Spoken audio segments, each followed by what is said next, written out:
Hi friends, ഇന്ന് offer ടോപ്പിന്റെ കളക്ഷനുമായിട്ടാണ് വന്നിരിക്കുന്നത്. നല്ലൊരു ഹാൻഡ് വർക്കാണ് ഞാൻ വെയർ ചെയ്തിരിക്കുന്ന. ഫസ്റ്റ് കളർ ഞാൻ വെയർ ചെയ്തിരിക്കുന്ന നല്ലൊരു ബ്ലാക്ക്, നല്ല തിക്കായിട്ടാണ് ഇതിൽ വർക്ക് കൊടുത്തിട്ടുള്ളത്. സ്ലീവിന്റെ എൻഡിലും കൊടുത്തിട്ടുണ്ട്, ഈ യോക്ക് പോർഷനിലും കൊടുത്തിട്ടുണ്ട്. ഫസ്റ്റ് കളർ നല്ലൊരു ബ്ലാക്ക്, ഇതിന്റെ size M2XXL.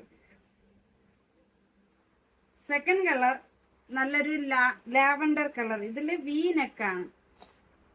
V നെക്കില് hand work, അത് സ്ലീവിന്റെ എൻഡിലും ഉണ്ട്. ഫുള്ള് ലൈനിങ്ങും അറ്റാച്ച്ഡ് ആണ്. നെക്സ്റ്റ് കളർ നല്ലൊരു റെസ്റ്റ് ഓറഞ്ച്. ഈ വർക്ക് മാറി മാറി വരും, വർക്കുകൾ മൂന്നിന് മൂന്ന് വർക്കാണ്. ഇത് ഞാൻ വെയർ ചെയ്തിരിക്കുന്ന സെയിം വർക്കാണ് ഇതിലുള്ളത്. ഇത് നല്ലൊരു purple wine colour. Last colour നല്ലൊരു പിസ്ത ഗ്രീൻ. ഇങ്ങനെ ഇതിന്റെ പ്രൈസ് 595. മറ്റൊരു വീഡിയോയിലൂടെ വീണ്ടും കാണാം. ബൈ.